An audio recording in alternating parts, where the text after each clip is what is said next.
Sejumlah informasi dari berbagai daerah di Provinsi Banten kami sajikan dalam Berita Banten yang dipersembahkan oleh PRSSNI Banten dan disiarkan serentak oleh seluruh radio anggota di 8 kabupaten kota di Provinsi Banten.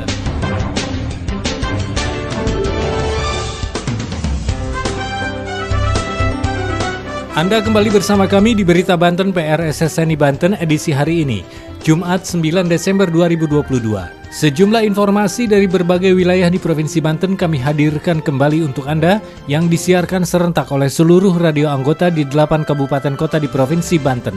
Dan inilah informasi utamanya. Dampak dari aksi bom bunuh diri di Mapolsek Astana Anyar Bandung, Polres Lebak perketat penjagaan.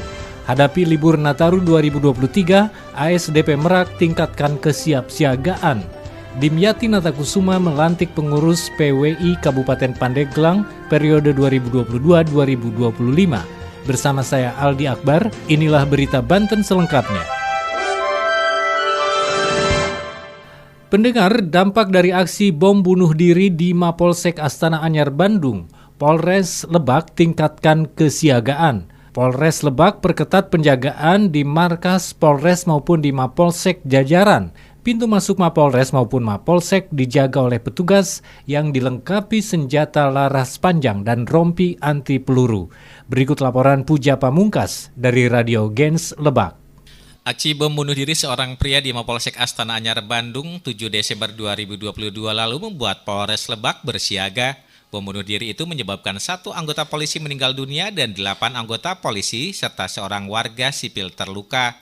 Pasca serangan bom bunuh diri, Polres Lebak langsung meningkatkan keamanan di Mapolres Lebak maupun Mapolsek jajaran. Berdasarkan pantauan di Mapolsek Rangkas Bitung, pintu masuk Mapolsek dijaga oleh anggota polisi bersenjata lengkap. Mereka membawa senjata laras panjang dan mengenakan rompi anti peluru.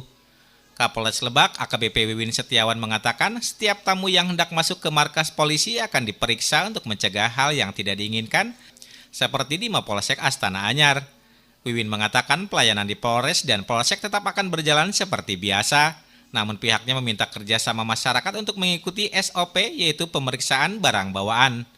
Sementara itu Kapolsek Rangkas Bitung AKP Pipih Iwan Hermansa mengatakan pasca kejadian bom bunuh diri di Mapolsek Astana Anyar, pihaknya menyiagakan 6 personil untuk berjaga di Mapolsek. Demikian Puja Pamungkas, Gen Radio Lebak melaporkan untuk Berita Banten.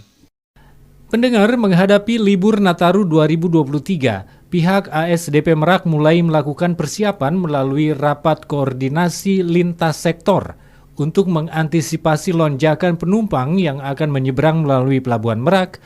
Pihak ASDP telah menyiagakan 69 kapal penyeberangan dan perluasan lahan parkir. Berikut laporan Chef Anwar dari Radio Pas FM Cilegon. Dalam menghadapi libur Nataru 2023, PT Angkutan Sungai, Danau, dan Penyeberangan atau ASDP Merak melakukan persiapan dan pembenahan. Direktur Utama PT ASDP Ira Puspadewi mengatakan pihaknya menyiagakan kapal sebanyak 69 kapal dengan perluasan lahan parkir untuk angkutan dengan kapasitas 300 kendaraan. Untuk mengantisipasi terjadinya lonjakan pemesanan tiket, PT ASDP mengimbau masyarakat agar melakukan pemesanan melalui website atau aplikasi Freezy sebelum 1 minggu pemberangkatan. Sementara itu, Dirjen Perhubungan Darat pada Kementerian Perhubungan, Irjen Pol Hendro Sugiatno menyatakan koordinasi antar lintas sektor dibutuhkan untuk menjamin keamanan dan keselamatan penumpang yang menggunakan jasa penyeberangan. Untuk itu pihaknya menggelar rapat koordinasi lintas sektor untuk menjamin keamanan, keselamatan, dan kenyamanan penumpang. Tidak terjadi penumpukan penumpang maupun kendaraan di pelabuhan yang akan menyeberang ke Pulau Sumatera. Saya Chef Anwar, Pas FM Cilegon melaporkan untuk Berita Banten. Berita Banten. Anda masih bersama kami di Berita Banten PRSSNI Banten. Pendengar, anggota Komisi 3 DPR RI Daerah Pemilihan Banten 1 Pandeglang Lebak dari fraksi PKS, Dimyati Natakusuma, mengucapkan selamat atas pelantikan pengurus Persatuan Wartawan Indonesia atau PWI Kabupaten Pandeglang masa bakti 2022-2025 yang telah resmi dilantik di Pendopo Bupati hari Selasa yang lalu. Selengkapnya Mudofar dari Radio Krakatau Pandeglang.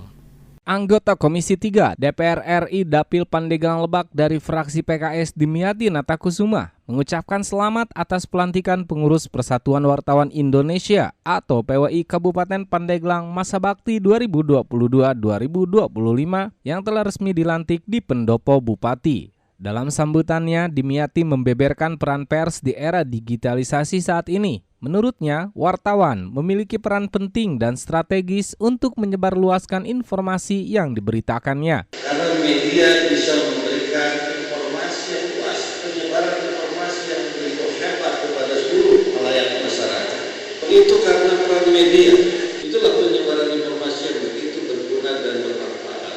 Tapi kalau tanpa didukung dengan digitalisasi di zaman sekarang, maka akan tertinggal. Peran wartawan lainnya menurut Dimyati yakni memberikan pendidikan dan membentuk serta meningkatkan wawasan masyarakat. Guru yang memberikan informasi tentang yang namanya ilmu, pengetahuan, disampaikan oleh wartawan di media menjadi ilmu. Yang tadi orang tidak tahu menjadi tahu, yang tadi orang tidak pintar menjadi pintar. Mantan Bupati Pandeglang 2 periode ini menegaskan wartawan di daerah harus memiliki semangat dan keinginan untuk membangun daerahnya. Ia juga berharap wartawan khususnya yang tergabung dalam PWI harus profesional, pintar dan tidak semena-mena membuat berita yang membuat masyarakat kebingungan atau menyesatkan. Yang bisa dilakukan oleh wartawan mempengaruhi influence, wartawan mempengaruhi membuat opini. Sementara itu, Ketua PWI Banten, Riano Pandra, menekankan bahwa estafet kepemimpinan PWI Pandeglang harus terus bergerak. PWI menurutnya merupakan salah satu konstituen Dewan Pers yang dapat melaksanakan uji kompetensi baik jenjang muda, madya hingga utama. Untuk diketahui, Ketua PWI Pandeglang kini dipimpin oleh Yanadi yang resmi menggantikan Iman Faturrahman selaku ketua sebelumnya. Saya Mudofar dari Krakatau Radio melaporkan untuk Berita Banten. Demikian sejumlah informasi yang telah kami sajikan untuk Berita Banten kali ini. Saya Aldi Akbar. Sampai jumpa. Terima kasih Anda telah mendengarkan Berita Banten yang dipersembahkan oleh PRSSNI Banten.